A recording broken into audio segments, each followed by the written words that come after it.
Madame, Messieurs, fidèles sportifs, bienvenue dans cette nouvelle édition de Sport Star. Le plaisir est grand pour nous de vous servir. Au sommaire de cette édition, nous aurons à parler des différentes rencontres et résultats de la Ligue nationale de football. Nous vous parlerons aussi de la préparation des Léopards U20 qui se préparent pour le tournoi de l'UNIFAC qui se jouera du côté de la Guinée équatoriale. Nous vous parlerons également de l'UEFA Champions League ainsi que de l'Europa League. Nous vous donnerons toutes les informations concernant ces deux compétitions-là. Une fois de plus, Madame, Monsieur, bienvenue dans cette édition. On va commencer cette nouvelle session de Sport Star avec de la boxe. Sachez que le multiple champion du monde britannique Anthony Joshua, champion du monde des poids lourds, il défendra ses titres IBF, WBA, WBO et IBO contre le Bulgare Kubrat Pulev ce samedi 12 décembre 2020 du côté de Londres. Mais tout le Royaume-Uni attend toujours son combat contre son adversaire, son compatriote Tyson Fury. On va parler football à présent. Sachez que les Léopards U20 continuent leur préparation pour le tournoi de l'UNIFAC qui se déroulera à Malabo du côté de la Guinée équatoriale. Le tournoi va débuter ce 15 décembre 2020, prendra fin le 22 décembre 2020. Sachez que le calendrier que vous voyez à l'image a été complet déjà depuis le tirage au sort effectué. La République démocratique du Congo est dans le pool B avec la sélection camerounaise et les Congo-Brazza qui seront donc dans la poule de la République démocratique du Congo. On va parler à présent de la Ligue nationale de football. Sachez que l'équipe de Rangers s'est imposée à domicile 2-1 face à l'équipe de Dauphin Noir. Sa Majesté Sangabalende, quant à elle, a été tenue en échec 0 but partout contre l'équipe des Bazano et ça venait de finir sur nos antennes. Vous l'avez sûrement suivi, l'équipe quinoise de l'AS V-Club s'est imposée sur le score d'1-0 face à l'équipe de Don Bosco. À présent, voici quelques rendez-vous de cette Ligue nationale de football. Déjà demain, à Lubumbashi, l'équipe de Lubumbashi Sport va recevoir le Saint-Éloi Lupopo. Et le 13 décembre, l'équipe quinoise de RCK va recevoir l'AS Simba. Maniema Union, quant à lui, va recevoir l'équipe de Blessing. On va parler de l'UEFA Champions League à présent. Sachez que l'étape des phases de poules en UEFA Champions League a été donc franchie. On connaît désormais les clubs qualifiés pour les huitièmes de finale de cette UEFA Champions League d'édition 2020-2021. Nous vous laissons donc suivre les détails dans cet élément. La phase de poule de l'UEFA Champions League s'est achevée ce mercredi. On connaît à présent les 16 clubs qualifiés qui participeront aux huitièmes de finale de la C1 européenne. Il y aura 4 clubs allemands, le Bayern Munich tenant du titre, le Borussia Dortmund, le RB Leipzig qui s'est qualifié au détriment du club anglais de Manchester United et le Borussia Mönchengladbach du français Alassane Plea. 4 clubs espagnols, le FC Barcelone et le Real Madrid qui sont déjà à plus de 8 qualifications consécutives en huitièmes de finale de C1. L'Atlético de Madrid et le FC Séville tenant du titre de l'Europa League sont aussi qualifiés. 3 clubs anglais, Manchester City et Liverpool, les récents champions d'Angleterre, et les Blues de Chelsea conduits par Frank Lampard. Et on retrouve également 3 clubs de la Serie A, la Juventus Turin de Cristiano Ronaldo, championne d'Italie, la Lazio de Rome et l'Atalanta Bergame qui continuent de faire ses preuves en C1. Et pour compléter le tableau, les pays champions du monde, la France n'aura qu'un seul représentant qui est le champion de France en titre, le Paris Saint-Germain. Et en dernier, le Portugal aura son représentant qui est le FC Porto du Congolais Chancel Mbemba.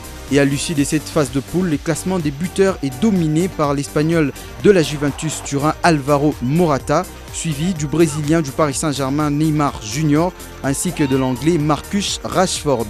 Le tirage au sort se déroulera au siège de l'UEFA dans la ville de Nyon en Suisse ce lundi 14 décembre.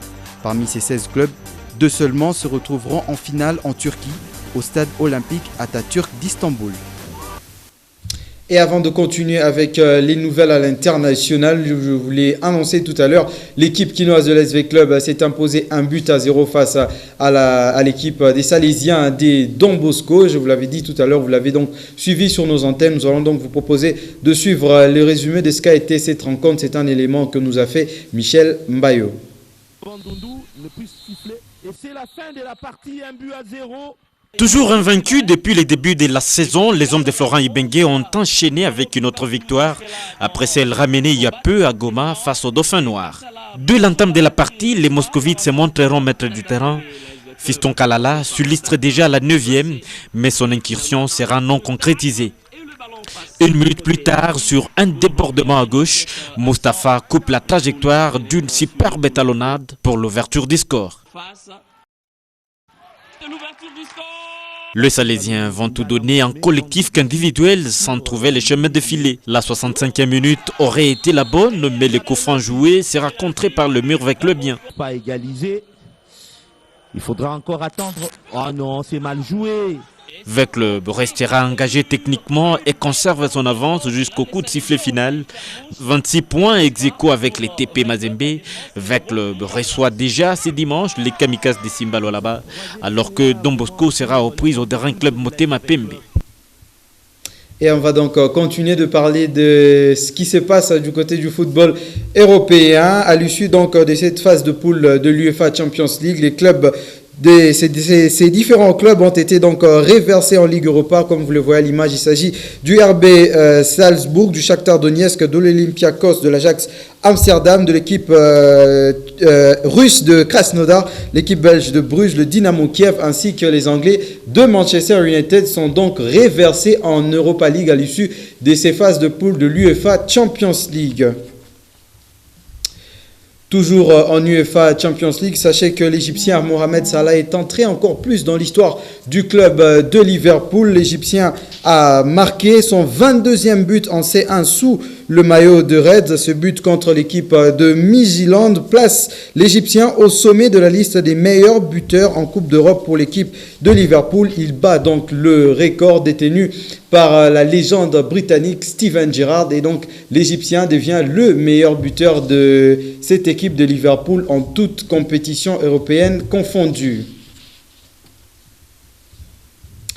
La phase de poule de la Ligue Europa a aussi pris fin ce jeudi. Sachez que ils sont au total 32 équipes, comme vous pouvez le voir à l'image, 32 équipes qualifiées pour ces 16e des finales. Certains favoris se sont qualifiés facilement, comme l'AC Milan, le Napoli, le Bayern Leverkusen s'est aussi qualifié, entre autres, et l'équipe espagnole de la Real Sociedad est aussi qualifiée. À noter que le tirage au sort de cette Ligue Europa se fera aussi le lundi 14 décembre prochain.